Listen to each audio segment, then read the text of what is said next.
to an episode of The Elite, the Elite Count. I am Two Belts Machine MJ, of course the 3 Count Series champion, and of course first place predictions champion. Anyway, I'm here today to talk about AEW Dynamite from June 30th, aka the Farewell Dynamite from Jacksonville. Also, it's because of one botch, it's also known as WWE Dynamite. Anyway, let's go ahead and kick off the show, shall we? We started with a tag team match pitting Eddie Kingston and Penta El Zero Miedo, Pentagon Jr. for all you elite indie followers, taking on the AEW World Tag Team Champions, the Young Bucks, who, as the weeks go on, they look more and more like assholes. This time with facial hair. Matt rocking the handlebar while Nick was rocking the handlebar stash while Matt was rocking the porn star stash.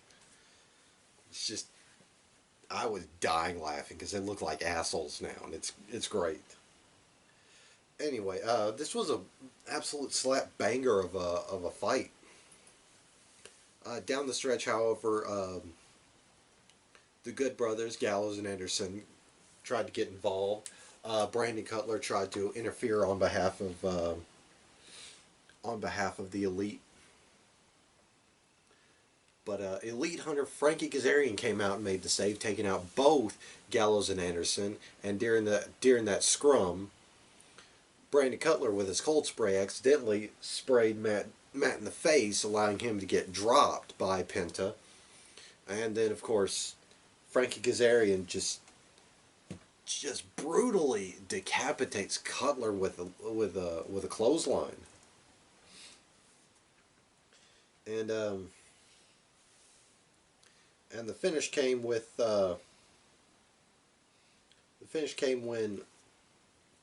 Penta hit the Fear Factor package pile driver on Matt right into Eddie Kingston's Uruken, or spinning back fist for the 1-2-3. And now Kingston and Penta get a crack at the AEW World Tag Team titles and get another shot against the Young Bucks. Next, we had a backstage segment between Christian Cage and Jungle Boy, where Christian was singing the praises of Jungle Boy, telling him that everybody was real proud about what he did against Kenny Omega last week. And then he hypes him up, says someday you'll be champion. And of course the big story with Jungle Boy for this episode was he was on the precipice of being the first AEW wrestler to get 50 consecutive wins. Or 50 wins, rather. And, of course, the rest of Jurassic Express, Luchasaurus and Marco Stunt show up. Basically, they say, because you had Jungle Boys back last week, we have your back, Christian Cage. And, of course, Christian's like, oh, yeah, I could use some help against, Matt Hardy and his family office. And then they make some jokes about, there's some dinosaur lineage on both parties. It was goofy. Next, we had an in-ring promo between, Tony Schiavone interviewing the men of the year, Ethan Page and Scorpio Sky, hyping up the casket match for next week's edition of Dynamite.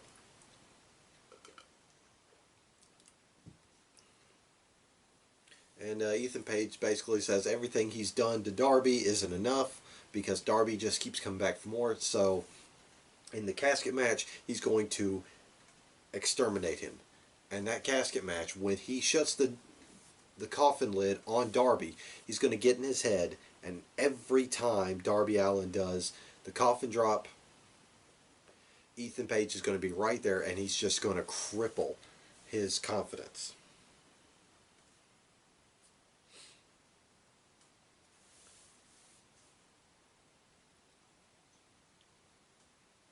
Anyway,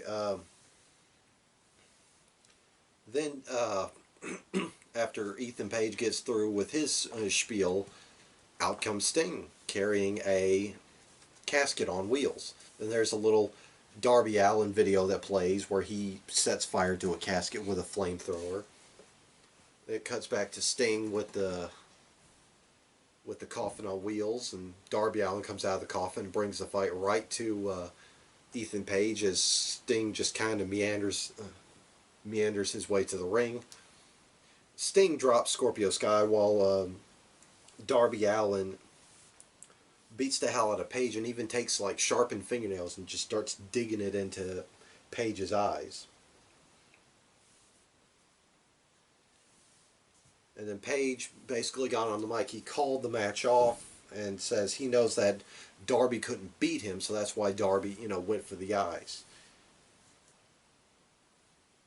And says that there's some conditions if they want to pick the match back up on a later date, where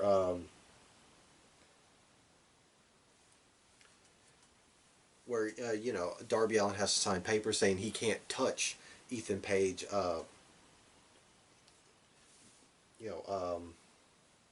Where he can't touch Ethan Page leading up to the match. So we may get it at Firefest. Now, apparently there's rumor and innuendo and backstage news that they called off the coffin match for next week because of the recent misfortune that happened in Florida with that condo collapsing, which that truly sucks, and that's a very, very good idea to call that match off. At least until a point where everybody has a little more of a chance to breathe. Next, we had the Battle of the Jacks between Jack Evans and Jungle Boy Jack Perry.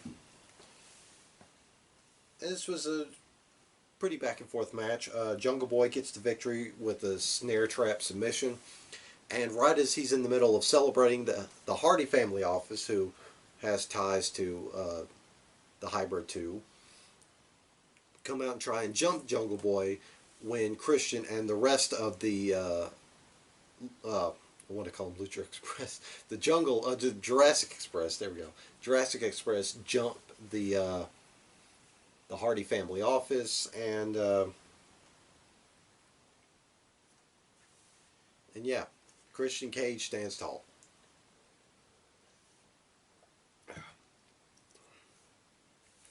Next, we had an MJF promo where he basically keeps the story going for his fight with Chris Jericho, and it was a really good promo. But I'll just get to the main point of this. And he says if Jericho wants to, if he wants to give the match that Jericho wants, he's going to set down some stipulations. Of course, he did the same thing with Cody, where we saw that Cody couldn't touch MJF, that Cody had to have a steel cage match against Wardlow and take 10 lashings, which we were there live for the 10 lashings.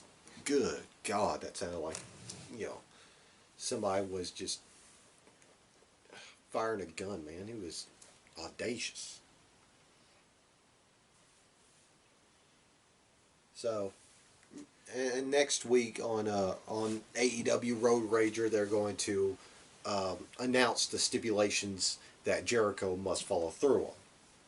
And then MJF changes gears and starts talking about how he's going to embarrass Sammy Guevara in the main event.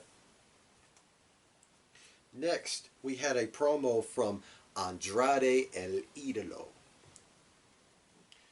And the meat of the promo was essentially Andrade had a really big announcement for last week, but he was interrupted by Matt Sydal. And he's going to make an example out of Matt Sydal by beating him next week in Andrade El Idolo's debut match.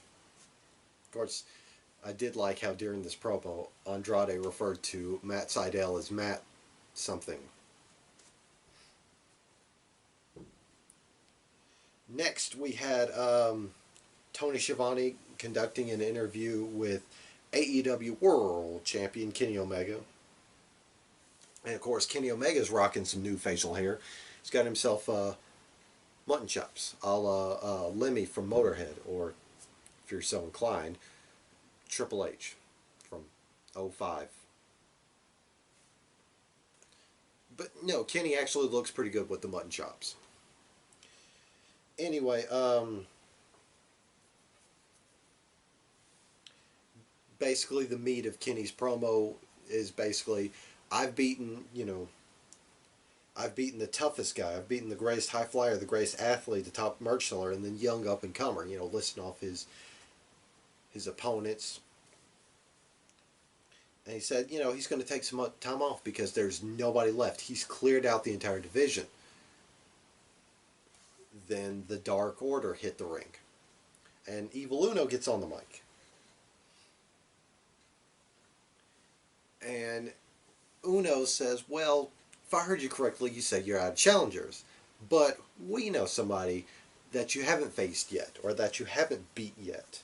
Of course, Kenny Omega makes a joke saying, oh, don't tell me it's 5, because Alan Five Angels is the butt of the joke with Dark Order. Anyway, Evil Uno says, no, it's not one of us, but we know somebody. And it's basically implied, we know who they're talking about, but they keep it like open-ended, to try and keep us guessing. And basically Kenny says, well, if he's the same person we're talking about, if he's the same person we're both thinking of, he doesn't have the guts to confront me. If he's the same person we're thinking about, he doesn't want to have a match with me. And if it's the same person we're thinking about, I don't think he'd appreciate you making a challenge on his behalf. And then Kenny, of course, dismisses him. He says, this is where I say adieu, good night, goodbye, and good night. Bang. And then he tries to leave, but then he just asks the Dark Order to part. And he walks out. Next, we had a TNT Championship match. Brian Pillman Jr. of the Varsity Blondes taking on the TNT champion, or God's favorite champion, Miro. Which, it's like I was telling Rodimus, they really turned the corner on Miro. After they split him up with Kip Sabian, they really turned him into an absolute psychopathic monster. And I love it. It's great. But yeah, Miro dominated this match pretty early on. Brian Pillman got some good offense. There was a decent pinfall, attempt. He got a 2 before Miro kicked out. But in the end, Miro dominated the match and he won it with the game over, clutch. Next we had it was going to be an interview, with the Dark Order before Hangman Page bust in, and he wasn't too happy with the Dark Order trying to throw out a challenge on his behalf. And Dark Order saying you deserve it. You're the #1 ranked. You deserve the shot. Why aren't you going for it? And Hangman implies that they think he's scared of Kenny. And of course Colt Cabana points out, he's like, no, you're not scared of Kenny. You're scared of failure. It's okay to fail as long as you get back up on the horse, cowboy. And the the segment ends with all the Dark Order guys giving their confidence to Hangman Page. You know, with the last being Alex Reynolds, and says, you know, Page has waited long enough. His time is now. And it was a very beautiful segment. Next, we had women's tag team action as Nyla Rose and Vicky Guerrero took on Dr. Britt Baker, DMD, and Rebel. This was a pretty decent match. Down the stretch, Rebel tried to get in and break up a pinfall, and she dislocated her knee, which that really sucks. But Dr. Baker got the victory with a lockjaw on Vicky Guerrero, and the post match saw Nyla Rose, you know, lay in some more punishment on Britt Baker, including powerbombing her from the apron to a conveniently placed table. So yeah. Next, there was a promo from Jake Hager and Santana Ortiz, hyping up the six-man tag team match at Road Rager next week.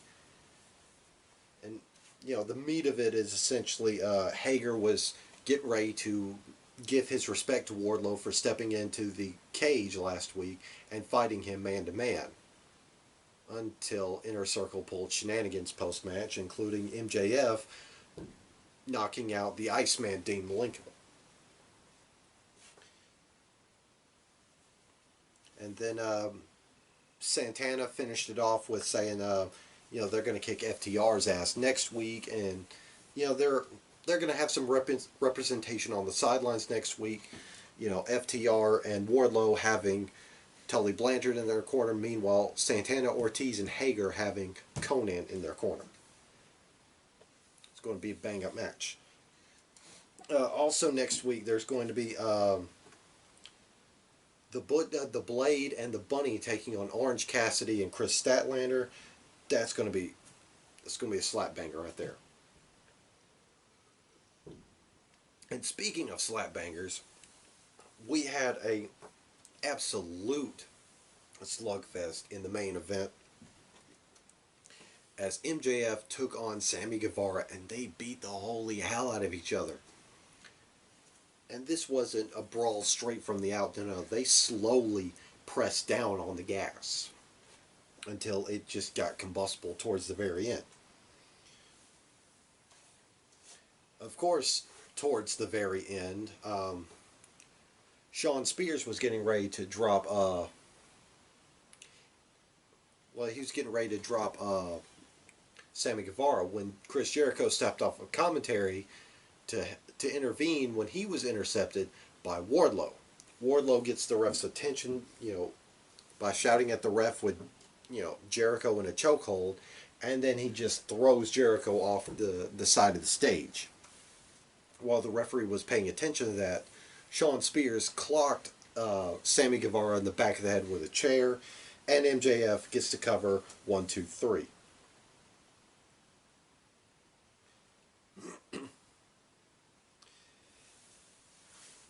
And then there was a post-match beatdown where the Inner Circle beat down on, or the Pinnacle beat down on Sammy Guevara.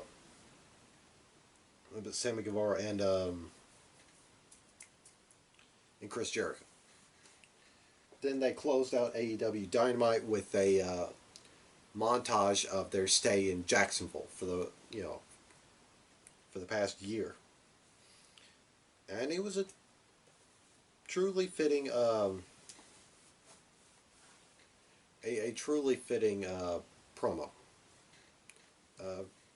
You know, it was also emotional seeing those last shots of Brody Lee. You know, that's something that's never not gonna get a reaction. But anyway, yep, that was the last show from Daly's place for a good while. Anyway, that's the Elite Count for this week.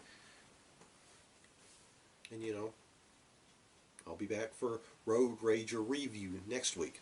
So, that being said, I am Two Belts Machine MJ, and I'll see you guys next time. Bang.